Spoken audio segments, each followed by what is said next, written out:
taong hindi natin magustuhan kahit na anong pilit sa mga sarili natin. May mga taong sadyang mabigat ang dugo natin kahit wala pa man din silang nagagawa sa atin. Ikaw kapuso, naranasan mo na bang magalit sa ibang tao kahit na wala namang ginagawang mali sa'yo? Dear Papa Dudut, ako nga pala si Rosa, 50 years old. Nagkaroon ako ng problema at eto ang ibabahagi ko sa inyo ngayong araw. May kinalaman po ito sa karelasyon ng anak kong si Buboy, 25 anyos. Hindi ko nagustuhan ang bagong nakarelasyon niya dahil kaedad ko lamang. Itago na lang natin siya sa pangalang Minda. This year lang nangyari ang kwento ko kaya fresh pa sa akin ang lahat ng mga nangyari. Nag-iisang anak namin ang asawa kong si Vic si Buboy kaya lahat ng pagpoprotekta ay ginawa namin para sa kanya. Inuna namin siya sa lahat ng bagay lalo na kung alam naming mas kailangan niya. Spoiled sa amin si Buboy, lalo't siya lamang ang aming anak. Hindi nyo naman kami masisisi dahil wala kaming ibang tao na mapagbubuhusan ng pagmamahal noon. Hindi na ako pinalad pa na magkaanak at mabigyan ng kapatid si Buboy. Nagkaroon ng problema sa aking obaryo. Kaya naman tinanggap na lang namin ang asawa kong si Vic na kay Buboy lang namin paiikutin ang mundo namin. Lahat ng gusto ni Buboy ay binigay namin sa kanya. Maging masaya lamang siya sa piling naming mag-asawa. Kahit mga bagay na tinututulan namin ay nagawa pa rin namin siyang pagbigyan. Kahinaan naming mag-asawa si Buboy. Hindi namin siya magawang tanggihan kahit na masama ang loob namin. Iba pa rin kasi ang pakiramdam kapag nakita mong masaya ang anak mo sa pagsabi mo ng oo sa kanya. Hindi na nga rin siya nagtuloy sa kolehiyo dahil nakatamaran na niyang mag-aral. May kahinaan sa utak ang anak kong si Buboy kaya kailangan niya ng gabay. Pero hindi namin siya napilit na ipagpatuloy ang pag-aaral dahil hindi na raw talaga niya kaya. Hindi man namin sinang-ayunan yon ay wala na rin kaming nagawa, Papa Dudut. Akala namin ay doon lang kami magkakaroon ng problema sa anak namin.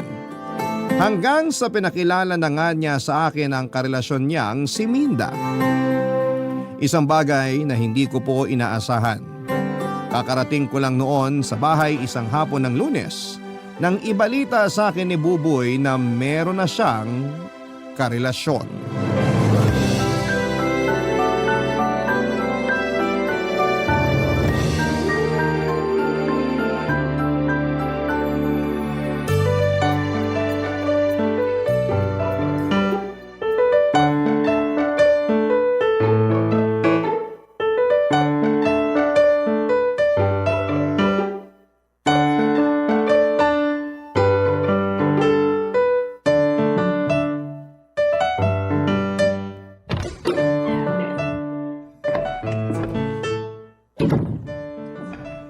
Buboy!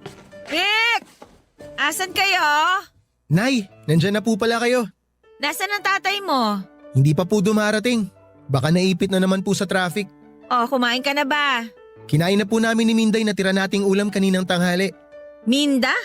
Girlfriend ko po. Talagang hindi na kayo nagkabalikan ni Melody? Nay naman, isang taon na nung naghiwalay kami. Umaasa pa rin kayo na magkakabalikan kami. Akala ko kasi pang forever na kayo eh. Si Minda na ang forever para sa akin. Naku ganyan din naman ang sinabi mo nung kayo pa ni Melody. Iba si Minda. Mature mag-isip, hindi toxic, bihira kung tuyuin. Oy sige, basta masaya ka at hindi ka niya sasaktan, walang problema sa akin. Kailan mo ba siya ipapakilala sa amin ng tatay mo? Ngayon na po. Ngayon na? May kinakausap lang siya sa cellphone niya sa kwarto ko. Palabas na rin siya. Buboy, okay na ako. Ayan, sakto. Nay, ipapakilala ko lang si Minda. Girlfriend ko. Minda, nanay ko. Ikaw si Minda? Opo, magandang gabi po. Wag mo na akong puin. Parang magkaedad lang naman tayo eh. Mas matanda naman po kayo, Nay, ng ilang buwan. Kaya nga ang sabi ko, wag na akong puin. Pero di kayo mukhang 50 ha? 50 ka talaga? As in 50 years old? 5 at saka 0? Alam ko nakakagulat yung age difference namin ni Buboy pero… Hindi mo may imagine ang gulat ko. Pag magkasama naman kami, parang kaedad ko lang siya eh. Parang kaedad mo. Ikaw yung nagmumukhang 50. Ganon. Si Nanay talaga. Paano ba kayo nagkakilala? Teacher ka ba ni Buboy nung elementary o high school? Dentista ka ba niya? Nay! Okay lang Buboy, normal lang sa mga nanay na magtanong ng ganito. Nakaka-relate ka ba? Ilan na ba ang anak mo? Meron ka bang anak na kaedad ni Buboy ko? Sa maniwala kayo o hindi, single ako. Walang asawa o anak. Parang ang hirap namang paniwalaan yan. Pangalawang karelasyon ko pa lang si Buboy. May nakalibin ako noon at inabot kami ng 20 years bago kami nagkahiwalay. Bakit hindi mo balikan? 20 years din yun, ha? Baka naman nagkakamali ka lang sa anak ko.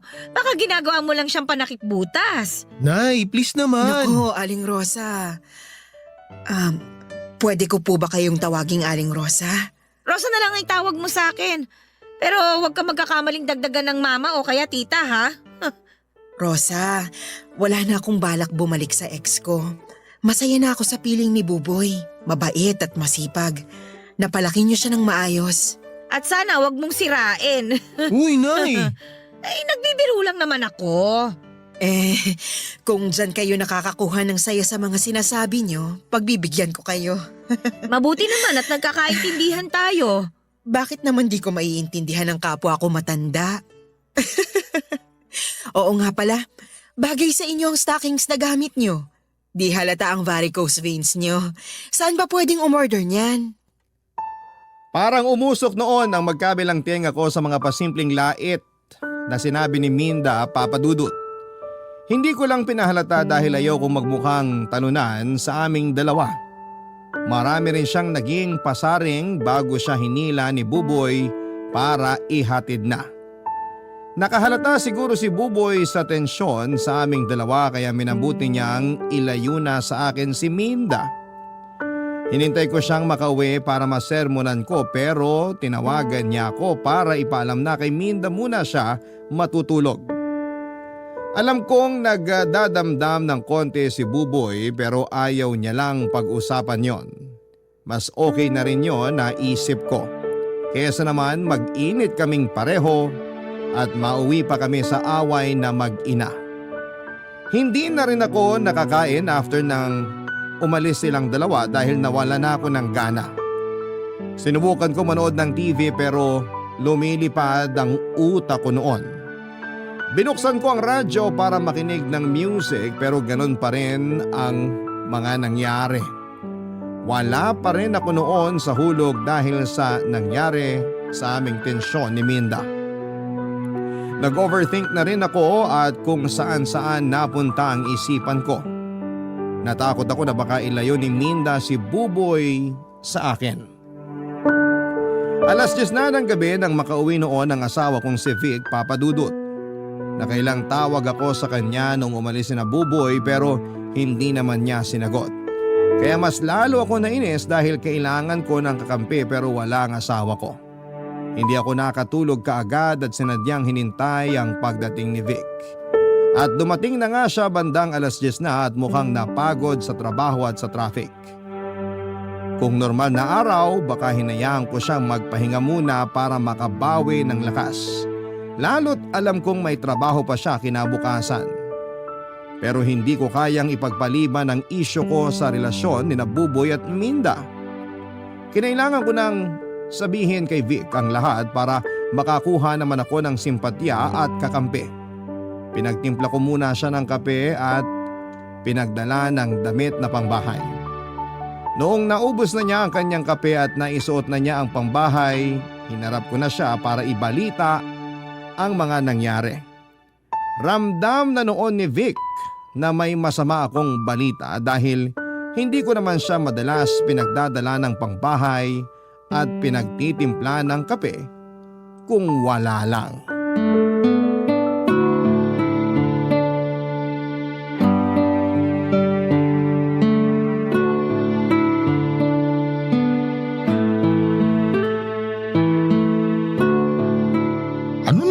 masamang nangyari?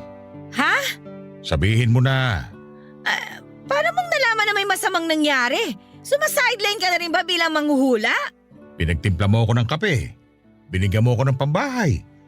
Sinyalis yun na may hindi magandang nangyari. Ay, may girlfriend na si Buboy. Minda ang pangalan. O ano masama ron? Binata naman yung anak mo. Dinala niya rito kanina. Hindi ko nagustuhan. Ganyan naman kayo mga nanay eh. Lagi kayo hindi boto sa mga babaeng dinadala ng mga anak niyong lalaki. Iba to, Vic! Ganyan ka rin kay Belo din nung unay pakilala siya sa atin ni Buboy. Isang linggo ko lang siyang hinusgahan, ha? Nagustuhan ko rin naman siya pagkatapos nun. Di ba nga, lagi ko pa siyang pinadadalhan ng medyas at panty tuwing birthday niya. O ano bang maliro sa karelasyon ni Buboy ngayon? Hulaan mo! Hindi ako sumasideline bilang manghuhula. Sabihin mo na lang sa akin kasi nawawala na epekto ng paracetamol na ininom ko.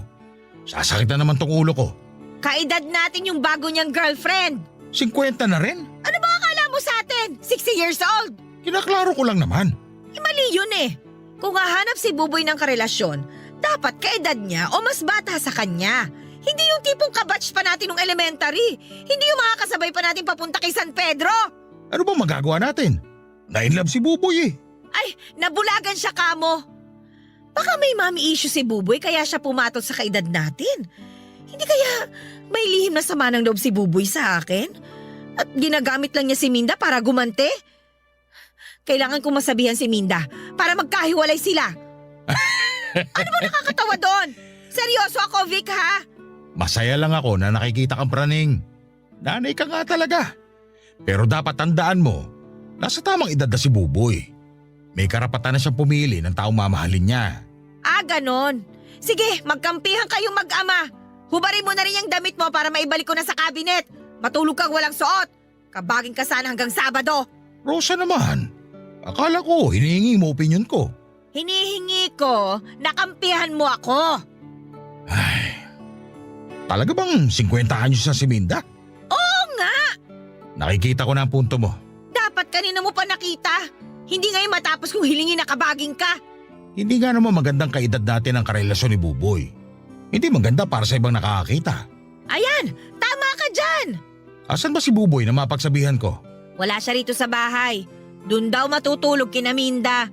Napansin siguro na naglalaitan na kami ng pasimple ng girlfriend niya kanina. Nilait ka nung Minda? Aba, hindi naman pwede yun. Dapat siya ang una mong sinabi. Hindi naman ako papayag na laitin ka ng kahit na sino. Ay dapat nga. Yan nga ang una kong sinabi. Ay, nakakainis talaga. Hayaan mo, kapag bumalik dito yung Minda na yon, pagtulungan natin. Hahanap tayo ng mali sa itsura niya. May varicose veins na rin ba siya? Malay ko. Pero yung sa akin, napansin niya. Napansin niya yung varicose veins mo? Eh di ba yun na itatago ng stockings mo? Kung maaga ka lang sanang dumating, narinig mo sana kung paano niya bastusin itong mga ugat ko. Kung alam ko lang na ngayon siya ipapakilala ni Buboy, di sana nagpajama ako o kaya nagmaong na pantalon para hindi niya nakita ang mga ugat ko sa binti na nagmumura sa galit. Kaya nga sorry na. Hayaan mo, hahanapan ko siya ng mali pag dumalaw siya rito. Hindi siya lalabas ng bahay nang hindi nagagalusan ng pagkatao niya. Aba dapat lang! Hindi mo na ba ako patutulugin ng hubad hanggang Sabado? Hindi ako pwedeng kabagin eh. May mga meeting ako hanggang Friday.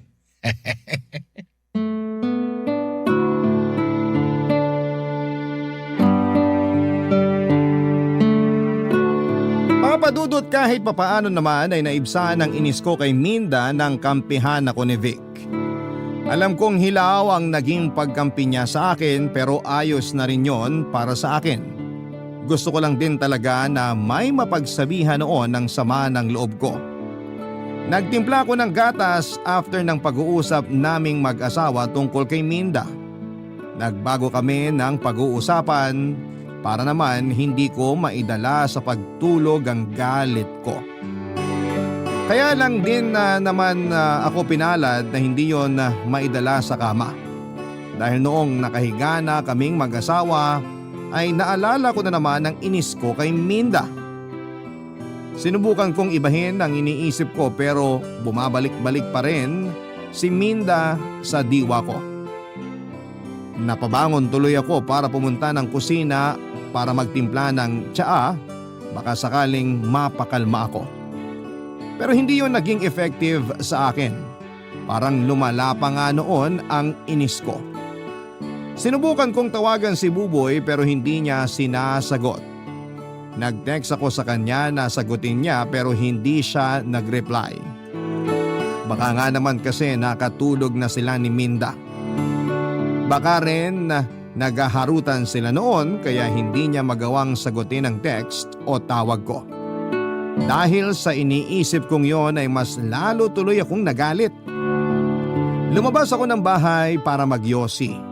May tinago kong yosi sa gilid ng paso malapit sa may pintuan. Hindi naman ako mayosi ng tao, Papa Dudut, pero nagyoyosi lamang ako kapag sobrang stress na ako. Hindi yun alam ng pamilya ko at wala naman akong balak na sabihin ang bisyo kong yon.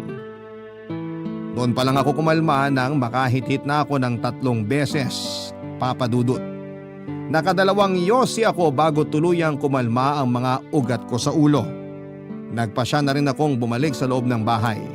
Nag-toothbrush muna ako at nagpahid ng ointment para pangtago sa amoy ng yosi na kumapit na sa akin.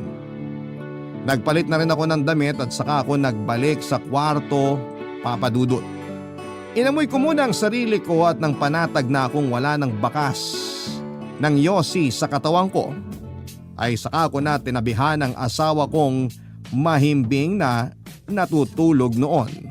Barangay Love Stories. Barangay Love Stories. Papa Dudut, mula sa unang pagpunta ni Minda sa bahay ay hindi na ulit yon nasundan. Pakiramdam ko ay nasindak siya sa mga sinabi ko. Naramdaman niya marahil na hindi ako boto sa kanya at pinagpasalamat ko naman yon. At ilang araw din na hindi sumakit ang isipan ko sa kakaisip sa relasyon nila ni Buboy. Pinagdasal ko nga na sana ay natauhan na si Buboy dahil sa mga sinabi ko. Sana naliwanagan na siya na hindi sila para sa isa't isa. Hindi ko lang talaga ma-imagine noon na sila ang magkakatuluyan dahil sa layo ng agwat nila. Kung bakit naman kasi sa dami ng mga babaeng nagkagusto sa anak ko ay bakit doon pa sa kaedad ko? Kahit sino naman sigurong ina ay papalag, hindi ba?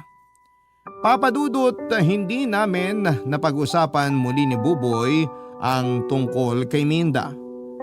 Pareho kaming nag-alangan na mabanggit isa man sa pag-uusap namin si Minda. Nakaramdam na rin ako na medyo paiwas na rin si Buboy sa akin.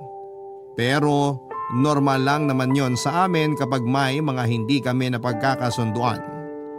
Inasahan kong lilipas din ang tampo niya sa akin at pagkailang.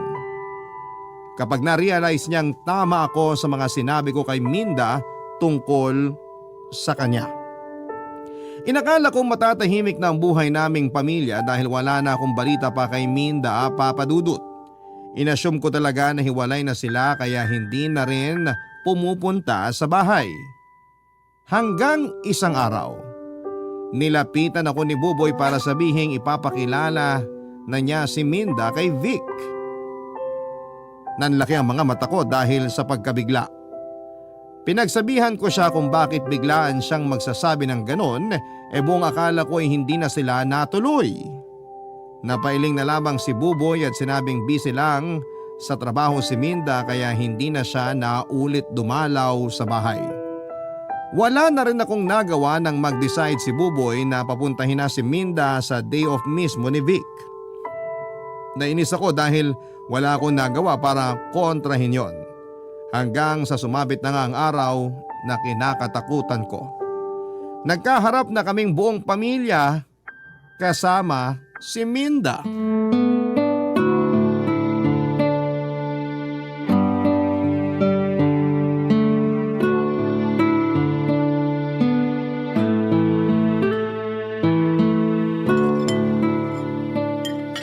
Minda, kumusta naman yung ginisang ampalaya? Masarap ba? Oo, namiss ko yung pait. Sobrang pait. Makakatulong to sa dugo ko. Ikaw ba ang nagluto? Ako ang nagluto. Ah, kaya naman pala. Anong kaya naman pala? Kaya naman pala. Masarap! Mas plastic pa sa timba. Ano po yon? Sabi ko, wag mo na akong puin, di ba? Tandaan mo, magkaedad lang tayo. Sorry ha. Minsan kasi nakakalimutan ko lalo kapag napapatingin ako sa legs mo. Joke lang. Saan ka nga pala nagtatrabaho, Minda? Nagmamanage ako ng online flower shop sa ibang bansa. Flower shop? Parang yung kay Buboy din pala, no? Bale tay, isa po ako sa sales representative ng flower shop na yun. Si Minda po yung boss ko. Mapera ka pala, Minda. Kaya naman pala. Kaya naman pala… Kaya may pang-maintenance ka. Maintenance? Hindi pa ako nirarayuma tulad mo. Pero kung sakaling tamaan ako, sabihin mo kung anong gamot mo ha, para makamura ako. Maintenance sa itsura ang ibig kong sabihin. Pero kung gusto mong pag-usapan ng rayuma, huwag ka mahihiya ah. Tayo-tayo lang naman ang nandito. Pwede ka namang umamin. Hindi naman kabawasan sa pagiging matanda mo kung sumasakit ang mga tuhod mo, 'di ba? Ano bang aaminin eh? Alam nyo ba tay na may biniling lupa si Minda sa Laguna? Malawak at maraming mga puno na namumunga ng prutas. Merong nyog, lansones, guyabano, may rambutan din. Matutuwa kayo tay. Balak namin ni Buboy na magpagawa ng tilapia farm doon sa lupa naming yon. Lupa nyo? May ambag ka ba ron, Buboy? Wala po, pero ako naman po magbabantay sa construction habang busy si Minda. Bala ko na rin po mag-resign para makapag full time ako dun sa lupa namin. Lupa ni Minda. Hindi nyo lupa. Nakakahiya naman anak. Wala kang ambag dun. Hindi kita pinalaki para angkinin ang lupa ng ibang tao. Angkinin mo na lang yung lupa ng lola mo sa Surigao. Makipag-away ka sa mga pinsan mo. Hindi kita pipigilan. Lupa namin ni Buboy yon. Binili ko yon para sa amin. Tsaka lang magiging legal sa inyo yon kapag kinasal na kayo. Sa ngayon, baka pwedeng sa'yo lang muna yung lupa. Thank you na lang sa offer, ha? May masama ba kung i-share ko yung properties ko kay Buboy? Boyfriend ko naman siya. Ay wala namang masama. Masyado lang kasing maaga para mag-share kayo ng mga ganyan. Hindi naman yan parang ulam lang na pwedeng i-share eh. May share pa rin naman ako, Nay. Ako nga yung magbabantay sa construction. Bali yun yung pinaka-share ko. Uy, ano bang alam mo sa construction? Kwarto mo nga hindi mo maayos eh. Ilang beses ko nang pinapagawa sa yung bintana mo, pero wala pa rin. Hindi ba, Vic? Ha? Isa ka pa eh. Hindi ka ba nakikinig? Nagtatalo na kami rito sa lupa, pero ikaw dyan… Hindi ko rin kasi alam kung bakit kailangang pagtalunan yung lupa ko eh. Ako naman ang bumili nun. Kaya nga! Kaya dapat hindi mo sinasabing lupa ninyo ni Buboy. Ikaw lang naman ang bumili nun eh. Papaasahin Rosa. mo lang tong anak ko. Kapag nagkahiwalay na kayo, nga na siya. Buboy anak, marami tayong lupa sa paso. Makontento ka na lang muna ron. Sino po bang nagsabi sa inyo na maghihiwalay kami ni Minda, Nay? Kakasimula nyo pa lang. Huwag mo na magplano ng mga ganyang bagay. Kilalanin nyo muna ang isa't isa. May tsansa pa na. Na makakilala ka ng mas compatible sa'yo. Yung bang kaedad mo at saka… Hindi yung kaedad nyo. Naintindihan ko kayo. Alam ko namang una pa lang, di na kayo boto para sa akin kay Buboy dahil sa agwat ng edad namin. Hindi ko yun mamasamain. Vic, hindi ba may sinasabi ka nung nakaraan? Mabuti pa, tapusin na lang natin itong kinakain natin para makapagpahinga na tayong lahat. Vic! Mukhang di ko na rin mauubos tong ampalaya. Masyado nang pumapait eh. Baka ma-high blood na ako. Mauna na rin ako para di maabutan ng ulan. Tara na, Buboy. Nagmadali na ngang umalis sina Minda at Buboy, Papa Dudut. Tinanong ko si Buboy kung anong oras siya makakauwi pero sinabi niyang doon na lang muna siya kina Minda matutulog. Naramdaman kong may tampo si Buboy sa akin pero hindi niya pinahalata sa harapan ni Minda. Nakangiti naman si Minda na nagpaalam kahit alam kong napipilitan lamang. Nawala na ako ng gana sa kinakain ko. Hindi makatingin noon sa akin si Vic dahil alam niyang galit ako. Niligpit ko na ang mesa kahit kumakain pa si Vic. Pinaramdam ko sa kanya ang galit ko dahil wala man lang siyang tinulong para mapagkaisahan namin si Minda. Ang ayos pa ng usapan namin noon na kakampihan niya ako. Sinabi pa niyang siya na ang bahala kay Minda. Umasa ako na tototohanin niya ang sinabi niyang paghihiwalay niya ang dalawa pero hindi naman yon nangyari. Nagdadabog ako noon habang naguhugas ng plato. Nakabasag na nga ako ng 2 pinggan at 1 baso. Nahalata naman yun ni Vic at niyakap ako patalikod. Mas lalo lamang ako nagalit imbis na kumalma. Hinarap ko siya para pag-usapan namin ang pangiiwan niya sa akin sa ere. Hindi lang daw siya nakasingit sa usapan namin ayon kay Vic. Masyado raw akong pinangunahan ng emosyon at hindi na raw ako nakapag-isip kaya lumala ang sitwasyon. Nagalit ako lalo kaya yung bula mula sa hinuhugasan ko pinahid ko sa noo niya. Pinagugas ko siya ng pinagkainan at ako naman ay pumanhik na sa kwarto para mag-check ng BP ko. Na-high blood ako sa mga nangyari, Papa Dudut. Sinubukan kong tawagan si Buboy para pauwiin para makapag-usap kami. Sinabi naman niyang uuwi na lamang siya bago magtanghali kinabukasan.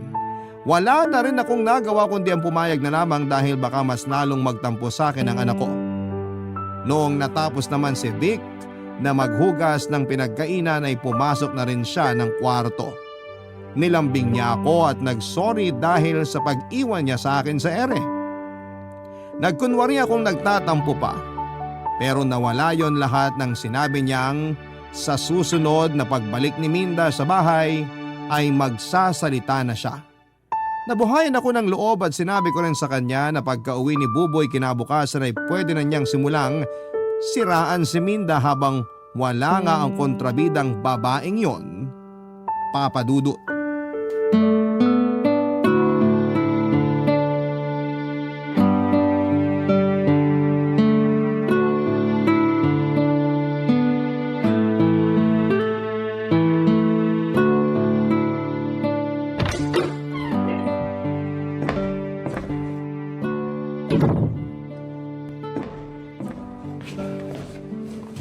Oh, bakit ngayon ka lang umuwi? Sorry po, Nay. Si tatay po, nasan? Sabi mo bago magtanghali nandito ka na sa bahay. Pababa na ang araw ah. Naglambing kasi si Minda na mag-lunch muna kami bago ako umalis. At hindi mo man lang naisip na gusto ka rin naming makasabay magtanghalian? Niluto ko pa naman ang paborito mong adobong atay at balon-balunan. Pwede naman po akong kumain ulit. Konti lang din naman yung kinain ko kanina. Buboy, kararating mo lang ba? Vic, pagsabihan mo nga itong anak mo ha. Hindi tumutupad sa usapan. Ang sabi bago magtanghalian, uuwi siya rito. Oo nga naman, Buboy. Nagluto pa naman ang nanay mo ng paborito mo. Tingnan mo na. Sorry na nga po. Ipainit nyo na po yung niluto nyo para makakain na ako ulit. Sabayan nyo ako ah. Wala na. Nagtampo na yung adobo. Si nanay naman. Talo nyo pa adobo sa toyo nyo eh. Walang nakakatawa ron, Vic ha. Untugin ko kayo mag-ama eh. Sorry. Oh, asa si Minda? Bakit di mo sinama rito? Marami pa tayong dapat pag-usapan. Ano kasi, busy siya. May mga ano raw, parang aasikasuhin nata. Basta ganun, tungkol sa sa work. Napaghahalataan naman niyang pagsisinungaling mo, Buboy. Ayaw na niyang pumunta rito, no? Hindi po, andito nga siya kahapon, di ba? Mas mabuti pa siguro, wag na lang siyang pumunta rito sa bahay. Nay, alam ko naman na di nyo ganun kagusto si Minda para sa akin. Pero maniwala kayo, mahal ko siya. Mahal mo lang yata yan dahil may tilapia siya eh. Tilapia Farm, Nay. Tsaka matagal pa po yun. Kalmahan nyo lang. Sa bagay, kung nagawa yon, siguradong hiwalay na kayo nun. Hindi ba, Vic? Bakit po ba parang sigurado na kayo na maghihiwalay kami ni Minda? Nanay mo ako. Alam ko, ramdam ko. Pwes, mali kayo, Nay. Si Minda na yung gusto kong makasama habang buhay. Sabi na eh. Dahil talaga to sa tilapia eh. Nay, kahit walang tilapia, kahit tuyo lang ang meron siya, si Minda pa rin talaga ang gusto ko. Kaya nga gusto ko kayong kausapin ni tatay eh. Tungkol saan ba yan? Bubukod na po ako. Magsasama na kami ni Minda. Ano? Hindi pwede! Bata ka pa, Buboy! Nay, ano bang bata? 25 anyos na ako. Legal na akong bumukod sa inyo. Vic, kausapin mo nga itong anak mo. Hindi siya pwedeng umalis dito sa bahay para sumama sa babaeng yon. Para sa'yo rin itong mga bilin namin. Pero tay… Hindi ka pwedeng bumukod. Dito ka lang sa bahay. Marami ka pang kailangan matutunan bago ka umalis. Ay… Nay, tay. Pasensya na po pero buo na po talaga ang desisyon ko. Buo na rin ang desisyon namin ng nanay mo. Hindi ka aalis ng bahay. Dito ka lang. Kung gusto mo, dito na lang kayo sa bahay magsama ni Minda para makasama ka pa rin namin. Nanlaki ang mga mata ko sa huling sinabi ni Vic. Wala sa usapan namin noon na titira si Minda sa bahay namin. Hindi ko nga sinang-ayunan na bumukod si Vic or si Buboy, pero mas lalong hindi ako sasang-ayon na magsama silang dalawa ni Minda sa poder ko pa. Natuwa si Buboy at niyakap ang tatay niya, habang ako ay nakatulala at hindi pa rin makapaniwala sa pulpol na sinabi ni Vic kay Buboy. Nagmadali na si Buboy na lumabas ng bahay para puntahan si Minda at ibalita ang mga sinabi ni Vic. Hindi na rin ako nakapagsalita pa at hindi na nakahabol pa para kontrahin ang suhestyon ni Vic Papadudut. Napaupo na lamang ako at nakaramdam ng hilo. Tumaas ata ang presyon ko at agad namang napansin niyo ni Vic. Kinuhanan niya ako ng tubig sa kusina at inabot sa akin. Imbis na kunin ay tinabig ko dahil sa galit ng tubig. Nadismaya ako sa mga nangyari, Papadudut. Hindi ko itinago yon kay Vic. Pumanhig ako ng kwarto at nagwala doon. Hindi naman sumubok noon si Vic na lapitan pa ako dahil natakot na rin siya. Hindi ko talaga alam noon kung ano ang pumasok sa isipan niya para patuloyin si Minda sa bahay namin. Nag-overthink ako habang nasa kwarto. Inisip ko ang mga mangyayari kapag nasa iisang bubong na lamang kami ni Minda. Napacheck tuloy muli ako ng BP at sa tuwing naiisip ko ang pangalan noon ni Minda ay tumataas ang presyon ko. Hindi ko talaga maintindihan kung bakit mainit ang dugo ko sa kanya. Alam ko namang normal sa isang ina na maging protective pagdating sa kanyang anak na lalaki. Pero iba talaga ang galit ko kay Minda. Inisip ko na hindi naman siguro ako buntis para paglihian ng bruhang yon. Sadyang mabigat lang talaga ang loob ko sa kanya at hindi ko kayang ipaliwanag noon sa aking mag-ama dahil paniguradong ako ang talo. Nahiga ako sa kama para magpakalma. Sinubukan kong matulog pero nabigo ako. Hanggang sa narinig ko na lamang ang pagkatok ni Vic sa kwarto. Hindi ko yon pinansin, Papadudut, hanggang sa siya na ang kusang pumasok ng kwarto at nagsorry sa ginawa niyang desisyon, Papadudut. Barangay Love Stories. Barangay Love Stories. Mabilis lang na nakalipat si Minda sa bahay. Nag-arkila siya ng 2 van para ilipat ang mga gamit niya. Halos napuno na ng mga gamit niya ang bahay ko, Papadudut. Hindi man lang nagpasabi kung ano yung mga gamit na dadalhin niya. Kinailangan ko tuloy itago yung ibang mga gamit namin para lamang hindi magmukhang masikip ang bahay. Nawala na ako ng gana na makipagtalo pa dahil alam kong kakampihan din siya ni Buboy. Ayoko na noon na sumama pa ang loob ko sa anak ko kaya sinubukan kong itigom na lamang ang bibig ko. Pero sa loob-loob ko ay puno pa rin ako ng galit noon kay Minda. Alam kong mas magaganda at mas mahal ang mga kagamitang dinala ni Minda sa bahay. Pero bilang respeto man lang sana ay hindi niya hinakot lahat. Gusto kong sabihin noon na baka pwedeng ibenta o i-donate na lamang niya ang ibang mga gamit niya pero nagpigil ako. Lalo na noong nakita kong masaya ang mag-ama ko na ginagamit ang mga yon. Mas lalo lamang akong nawala ng kakampi sa bahay dahil nagkasundo-sundo silang tatlo. Hindi na tuloy ako gaanong kakomportable noon sa sarili kong pamamahay. Sa pagdaan ng mga araw ay naging komportable na si Minda sa bahay ko. Hindi ko yon kinatuwa. Ilang oras lamang nagiging payapa ang kalooban ko tuwing nasa trabaho noon si Minda. Hindi ko alam noon kung masasanay pa ako sa sitwasyon namin. Hindi ko alam noon kung hanggang kailan ko maitatago ang inis ko. Hanggang isang araw ay nagkusa na ang loob kong ipakita ang totoong nararamdaman ko. Napadalas na ang pasaring ko kay Minda lalo tuwing naaabutan ko siyang mag-isa. Sinusulit ko noon ang mga oras na kaming dalawa lamang sa bahay para lamang maiparamdam sa kanya ang galit ko. Nung una ay hindi lumalaban si Minda. Panay lang ang ngiti niya sa akin. Kaya sinobrahan ko pa. Hindi ko alam kung bakit gusto kong lumaban siya at nangyari na nga. Isang araw, dalawa lamang kami ni Minda sa bahay. Nag-leave si Minda sa trabaho dahil hindi maayos ang pakiramdam niya. Si Buboy muna ang nagbantay ng kanyang opisina habang nasa bahay si Minda at nagpapahinga. Wala rin noon si Vic dahil nasa trabaho. Ginamit ko na nga ang pagkakataon na yon para inisin siya. Dala marahil ng sama ng nararamdaman niya ay hindi na rin niya napigilan pa na lumaban, Papa Dudut.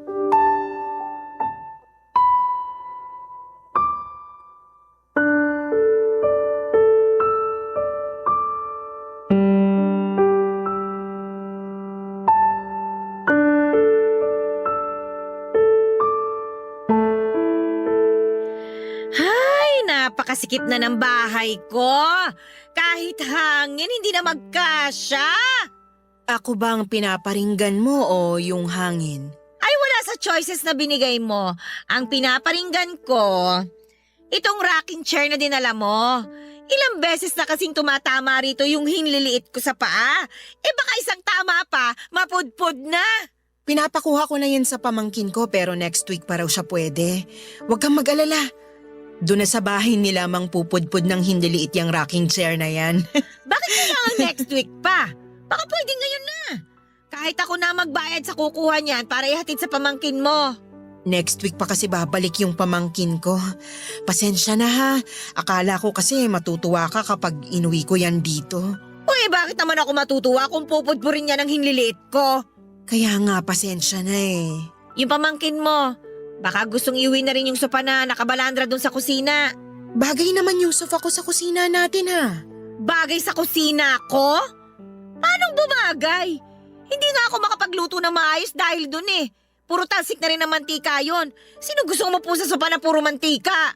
Si Buboy kasi ang nag-request ng sofa na yun na ilagay sa kusina mo. Para raw kapag nagluluto ako, uupo lang siya ron para makasama ako. Kayo na lang ni Buboy ang mag-usap tungkol dun sa sofa. Bakit pa kailangan ipaabot sa kanya? Pwede namang tayong dalawa na ang magdesisyon na tanggalin yon, di ba? Aabalahin pa natin si Buboy. Pero siya kasi yung may gustong ilagay yun sa kusina. Sa ayaw ko kasi sagabal nga sa pagluluto ko. Okay, hayaan mo. Next week isasama ko na rin sa ipapadala sa pamangkin ko. Baka meron pang nakakasagabal sa'yo na gusto mong mawala rito. Hindi mo magugustuhan ang isasagot ko sa'yo sa tanong mo na yan. Oo, gets ko. Alam kong ako yung sagabal na gusto mong mawala. Bakit mo naman sinasagot ang sarili mong tanong? Kasi wala ka namang lakas ng loob sagutin yung tanong ko. Sa bagay, sa ating dalawa, ikaw lang yung malakas lagi ang loob. Malakas ang loob na magdala ng mga kalat dito sa bahay ko. Malakas ang loob na makipagrelasyon sa mas bata sa'yo. Wow. Wow lang. Asan ang lakas ng loob mo? Wow na lang ba ang isasagot mo? Alam mo, ilang buwan na kitang tinitiis ha. Hindi kita nilalabanan kasi may respeto pa ako sa'yo. Kung may respeto ka sa akin, hindi mo sana pinatulan ng anak ko. Hanggang ngayon talaga hindi mo matanggap ang relasyon namin ng anak mo? Huwag kang umasa na matatanggap ko pa yan. Hindi naman ako umaasa talaga. Kasi sarado ang isipan mo. Kahit siguro gumuho ang mundo, nakalak pa rin yung utak mo. Sa bagay, ganyan naman talaga kapag may edad na, di ba? Lakas talaga makapagsabi na may edad na. Akala mo naman nagsusumixtin ka lang. Hindi hamak na mas marami ka pang puting buhok kesa sa akin, oh. Bata pa lang ako. Marami na akong puting buhok. Nasa lahi namin yun at di lang dahil sa edad ko. Talaga ba? Oo naman. Ikaw, yung varicose vein sa trayuma mo ba? Elementary ka pa lang meron na? Sa lahi ba nakukuha yan o sa edad? Talagang... Minda? Nay? Oh, nandyan pala kayo. Buboy! Napaga ka yata ng uwi. Maaga kasi naming na-reach yung kota ngayong araw sa opisina eh. Nag-text ako sa'yo, Minda. Ay, sorry. Mahina ata ang signal dito sa sala ng nanay mo kaya di ko na-receive. Check ko mamaya. Ayos lang kahit mamaya na pag bakante ka. Update lang naman sa opisina yung tinext ko sa'yo eh. Kumain na ba kayo? Bumili ako ng liempo oh. Sabay-sabay na tayo. Ang sweet naman. Buboy, baka pwedeng ikaw na munang umasikaso niyan sa kusina ha? Susunod ako. Aayusin ko lang tong signal ng phone ko. Okay, sige. Nay, samahan niyo ako? Kaya mo na yan, anak. Hihilutin ko lang itong hinliliit ko. Baka kasi magtampo na sa kakauntog sa rocking chair ni Minda eh. O sige, relax lang kayo rito. Ako nang bahala sa pagkain natin. Punta na muna ako sa kusina ah. Maiwan ko na muna kayo. O, mabalik tayo. Sabi ko nga kanina, Talaga? talagang... Utang na loob naman. Hindi ka ba napapagod makipag-away? Kasi ako rinding-rindi na eh. Huwag mo nang ubusin ang lakas mo sa pangiinis sa akin kasi wala ring mapupuntahan yan. Tataas lang lagi ang BP mo. O, ngayon titiklop ka. Kanina lang matapang ka. Para kang pinausukang tandang. Tapos ngayon... Dumating si Buboy. Gusto mo bang makita ng anak mo ang pagtatalo natin? Di mo ba naisip kung anong epekto nito sa kanya? Puro na lang ba? Sarili mong galit ang iniintindi mo? Wala akong balak iwan ng anak mo. Mahal ko siya. Kung di mo pa rin ako masikmura, maiintindihan ko. Pero wag mo naman sana akong bastusin tulad ng ginagawa mo ngayon. Hindi ba tayo pwedeng mamuhay na lang ng payapa para kay Buboy? Hindi ba pwede yun? Hindi na ako nakasagot sa huling sinabi ni Minda. Lunok na lamang ako ng laway dahil may punto siya. Nagmukha akong talunan sa mga sinabi niya at alam kong tama naman siya. Hindi naman niya hinintay na makapagsalita pa ako at tumayo na siya mula sa pagkakaupo at saka pumunta sa kusina para samahan si Buboy. Ako naman ang napaupo sa rocking chair at napaisip sa mga nangyari.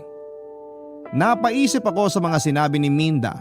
Doon ako nakaramdam ng konsensya dahil maayos naman si Mindang makisama pero ako lang yung gumagawa ng paraan para maging negative ang lahat. Kaya naman naisipan kong itigil na ang nararamdaman kong galit sa kanya. Oras na para bigyan ko siya ng chance. Alam ko noon na mahirap yung gawin pero habang iniisip ko si Buboy, napilitan akong gawin yon. Naisip ko rin na baka pag pinalala pa namin ni Minda ang hidwaan namin ay lalayo na ang loob ng anak ko sa akin. Baka yun pa ang maging dahilan para tuluyan na siyang bumukod at lumayo na sa akin dahil sa pakikialam ko sa kanilang dalawa. Kaya naman para sa anak ko ay kinaya kong ibaba ang pride ko. Sinimulan ko nang makisama kay Minda, nahirapan kaming pareho pero nakaya naman. Paunti-unti ay kinilala ko siya. Tuwing wala noon ang mag-ama ko at naabutan ko si Minda ay pinagtitimpla ko siya ng kape at inaaya ko siya sa labas ng bahay para magkwentuhan. Inoffer ko rin sa kanya ang tinago kong yosi. Natawa nga siya dahil palihim din pala siyang nagyoyosi kapag wala si Buboy. Alam naming pareho na hindi gusto ni Buboy na nagyoyosi kami kaya natawa na lang din kaming pareho. Meron na tuloy kaming naging bonding na dalawa. Binigyan din niya ako ng pabango na mamahalin. Yung pabango na kayang takpan yung amoy ng yosi. Gumana ang loob ko kay Minda habang tumatagal. Doon ko naintindihan kung bakit napamahal sa kanya ang anak kong si Buboy. Maayos naman kasi talaga si Minda. Aminado na ako noon na sa akin talaga ang problema. Masaya siyang kasama at hindi ako nagkaroon ng problema sa kanya. Naging paborito ko na tuloy si Minda sa lahat ng mga nakarelasyon ni Buboy. Sinabi ko yun sa kanya at sinabi rin niyang ako ang paborito niyang biyanan. Nagtawanan kami sa mga sinagot niya dahil hindi naman pala niya naabutang buhay ang magulang ng nag-iisang ex niya. Naging maayos ang lahat sa amin hanggang isang araw ay nagbago ang lahat.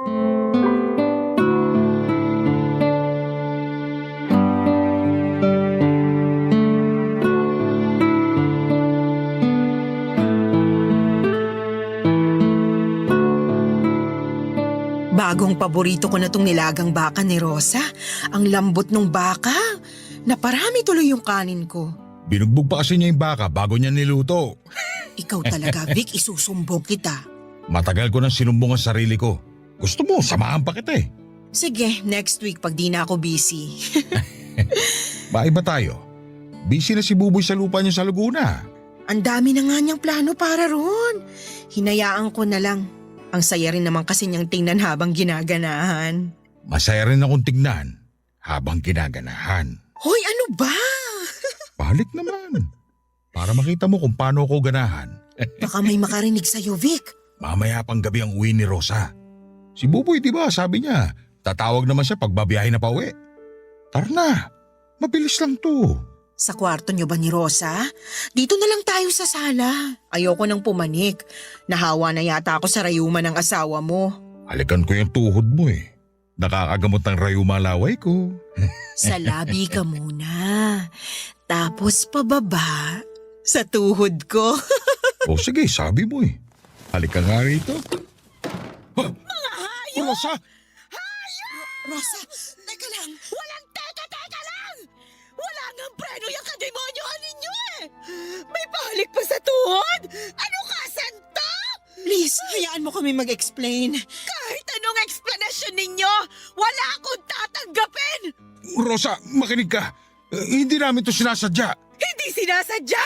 Biglaan lang ba? Parang hindi naman! Parang komportable nga ang paghaharutan ninyong dalawa eh! Hindi yan biglaan! Oo, aminin ko may Ang katagalan na. kakapal ang mukha ninyo! Rosa, umayo ka muna. Yun ang dapat sa'yo! Masakit ka! Makabuto tayo ni Buboy. Bitiwan mo yung buhok ni Minda. Ngayon, nagawa mo pa mag-alala kay Buboy? Hindi mo ba naisip yun habang nagpapalitan kayo ng laway ng haliparot ng mindang ito? Please, Rosa. Mali kami, oo. Please, tigilan na natin to. Kung kailan kayo nahuli, tsaka nyo maiisipang itigil? Sinabi ng tama na. Tigilan mo ng pananakit kay Minda.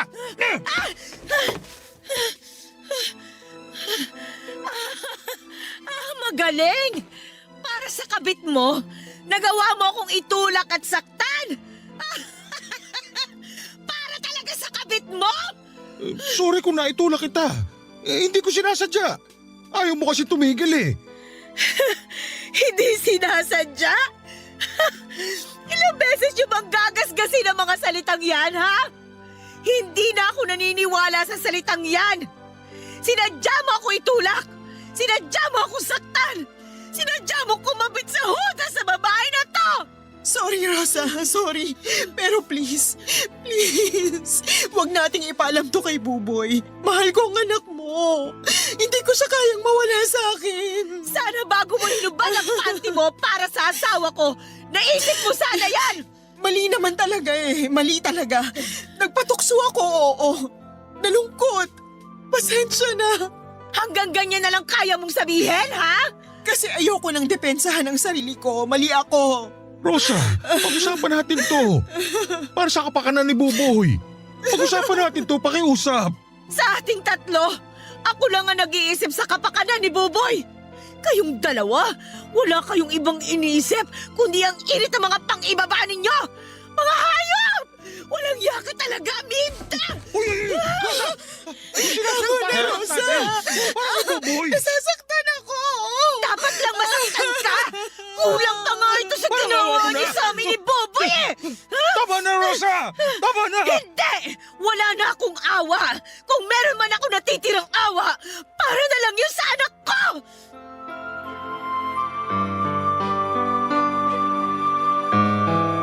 Sinubukan kong kalmahin ang sarili ko nang marinig ko nang paulit-ulit ang pangalan ng anak ko.